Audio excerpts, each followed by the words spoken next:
Hello, and thank you for joining me on 8. I am Maggie, and I was just hanging out with my friend Jenny, the spiritualist. If you look up her YouTube channel, and she was saying, I am multi-dimensional Maggie. So I appreciate that. I also received that I am Morpheus Maggie. So anyway, we are everything. Last time we are doing this beautiful book, Excuses Be Gone by Dr. Wayne Dyer. Why are we doing this? We are doing this because it is how to change lifelong self-defeating thinking habits. So if you even pick one tool from here, it could change your whole life. And since we're game changers, we're here to change our lives, and that just resonates out, uplifting all of humanity. Since we're game changers, we're going to be doing so. So I am so grateful that you're joining me on this journey. So last time we finished chapter 14, the third question. What is the payoff? Bling! We have our little chimes. Ooh. So congratulations. All right, now we're moving on to chapter 15. Chapter 15 is the fourth question. What would my life look like if I couldn't use these excuses? What is now proved was once only imagined. William Blake. Oh, Neville Goddard loved William Blake too. Okay, so his work is actually really deep, but I'm not a William Blake expert yet, but beautiful work. So anyway, in the fourth question of the Excuses Be Gone paradigm, you switch into the powerful world of your own imagination. Imagination, Neville Goddard, Abdullah, Joseph Murphy, Dr. Joe Dispenza, Dr. Greg Braden, Dr. Bruce Lipton, Brian Scott, Josiah Brandt, Imagine Wisely, Billy Carson, Elizabeth Hoekstra. I mean, guys, there's no excuse that we can't be all we can be in 2023. All right. The observation above from the English poet William Blake reveals an important truth. The things you take for granted and treat as gospel were initially imagined. Just as a cell phone had to first be an idea, so think about it, before it became a reality, the same is true of everything you encounter in life.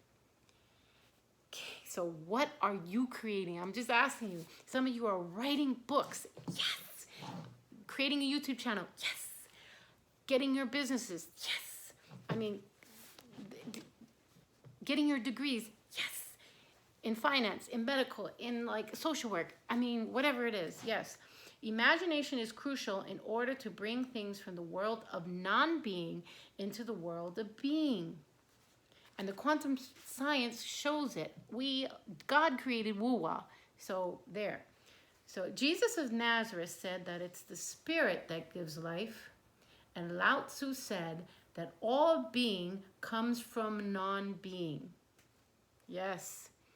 What was good enough for these two spiritual giants to embrace has immeasurable importance for you as well. As a man thinketh he is, right? So we bring it forth from the unknown into the known. So we want to, like Josiah Brandt says, I don't know if you can read this, imagine wisely, okay? Because what you imagine is going to come through, especially if, like Tesla said, you're holding the energy, frequency, and vibration in that bandwidth, you're going to manifest it. Okay, the pathway from non-being or spirit into the world of an excuses begone existence originates in your imagination. Oh, Josiah Brandt, you're all in charge of this chapter, because Dr. Wayne Dyer wanted us to pick up what he was laying down, and there's more now being laid down to be picked up. And Billy Carson, right? Oh, here we go. So I love to remind myself of this mind-blowing idea that I touched upon in chapter 11. An infinity of forests lie dormant within the dreams of one acorn. Oh, and every time I see an acorn, I think of that. Even a forest needs a vision, a dream, an idea, indeed, a fertile imagination. This chapter is designed to help you do the same kind of work of one little acorn, which has an entire forest to create. You have within your power to create a series of ideas for yourself that'll erase obstacles to your highest calling. Erase obstacles, yes. So when you imagine that you're free of any need to use excuses, you'll ultimately act what you're imagining. And also like role play, right? Like act, fake it till you make it, they say, but really you're gonna make it as you go. So practice the process of envisioning precisely what your life would look like and feel like if it was impossible to enlist your excuse pattern. And this is why our dream boards, or having the Bible says, without vision, my people perish. So we need to have the vision of, like law assumption, the end, and we need to envision that and feel that and trust that God's going to bring all the bridge of incidents together. So a good way to begin is by getting accustomed to visualizing exactly who you are, as if you've already arrived. So seeing who you want to be is already here. Let's look further at the quote that opens this chapter, along with the applications of breaking our excuse-making habit. Our poet friend, Mr. Blake, is saying that we imagine these self-limiting ideas before they became the facts in our life. Think about that. Yes. A lot of times people have a hard time grasping this, but think about it. Before you could play baseball, a lot of times you saw baseball and then you dreamed baseball and then you played baseball. Let's say that you wanted to, get a degree as a nurse. You saw nurses, you dreamed of nursing, then you put yourself in nursing school, and then you became a nurse. And then you worked your booty off. But anyway, these things come from our imagining. So imagine wisely. Okay, I just can't say this enough. Imagine wisely. Mimics, genetics, early childhood reinforcements, cultural conditioning, and years of thinking limiting thoughts join forces to become the excuses that have come to feel like reality. No. If Blake's observation is true for you, its corollary applies as well. In other words, if you make the excuses begone shift, hold fast to its ideas. Then you prove to yourself just how powerful your imagination is, and try it out. Joseph Ally likes to say, just start with manifesting a cup of coffee. Just start there. So this is why I include the words already here concerning the way you want to see yourself. Like, for instance, if you are like Reverend Ike, and the Bible says, for those who are sick, say I am. For those who are weak, say I am strong. For those who are poor, say I am rich. Stand in the shift and hold it. But you don't have to hold it like choke it. Just hold it. Just stay there. And don't let anybody move you from the conviction of this higher order value and vibration. Okay, so this is why I included the words already here concerning the way you want to see yourself.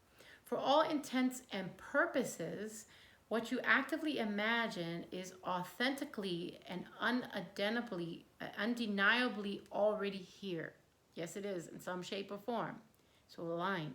So you can absolutely change from self-defeating excuses to self-enhancing actions. Once your new thinking habits are truly in place, let them take root deep in the subconscious. You got to pull out the programs and they will come out. They will maybe show up at not the most opportune time, but when you find the core deep negative message, pull that out and replace it with a positive one. So once your new thinking habits are truly in place, it's the same as saying that you're already actualizing what you want. So when I was in my early 20s, I used the imagination practice on the excuse, I'm too tired. I heard this so frequently that it finally became a mind virus. I mimicked and employed regularly. It was a convenience that it was a convenient but debilitating excuse because thinking and talking and how tired I was made me more fatigued than I actually was. The more I said the words, I'm tired, the more my energy seemed to be depleted. And even when there were no physical reasons behind this. Okay, remember we talked about this in a past video, the rat cage thing? Make your life something you want to wake up to. Wherever you are at now, whether you're on the highest mountain or you're on the floor or you're in the dirt, whatever, just start one thing at a time, making that little shift like the Rubik's Cube, one twist at a time, and eventually you get to all sides flush with the same color. So we're making those moves, and we're gonna keep making those moves so we build up that rhythm and we build up that momentum, and then we arrive, and then we hold, and then the universe has more ideas for us to expand and grow. But wherever you are, you want to make your life something you want to wake up to. So one morning, after listening to a friend tell me that he was too exhausted to carry out a planned weekend retreat, I decided to end my use of this excuse permanently. I pledged to never again tell others or myself how tired I was. I began to imagine myself in possession of unlimited energy. Woohoo! I didn't change my sleep habits, take energy supplements, or change my lifestyle. All I did was imagine myself as a high energy person. So take this commercial break let's pause for a moment and let's imagine ourselves as high energy people. Ready, go.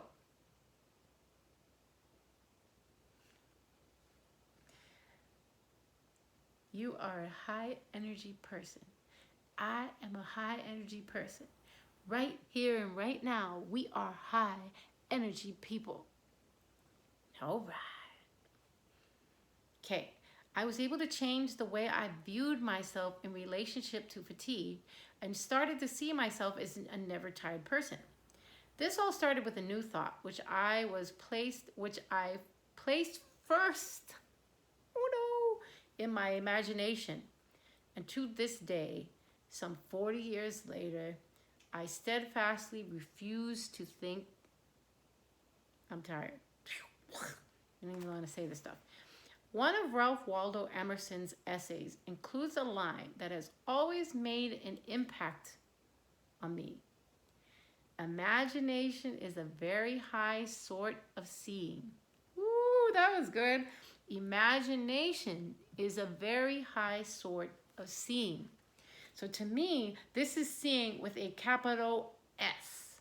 Seeing myself with boundless energy all those years ago, allowing me to eliminate the obstacles of fatigue and energy depletion. And I created a new me in those imaginative moments. So tomorrow we're going to be talking about imagining your way to a life without excuses. So I want to leave you with this again. As Josiah Brandt says, imagine wisely. We are all going to be imagining wisely. If you don't know who Josiah Brandt is, look up the School of Imagination and you will see all things Neville. It's actually really wonderful. And just keep remembering, imagine wisely. All of our teachings, Brian Scott, Billy Carson, Elizabeth Hoekstra, Dr. Wayne Dyer, Dr. Joe Dispenza, they're all going to begin to intersect at certain points. And like the thing is, the teacher that's available for you is out there. So don't give up, persist. If you do the work will do you. And next thing you know, you'll be on a different life track. Okay, so, I'll see you tomorrow. And thank you so much for joining me. And thank you for supporting me. And you know what's next.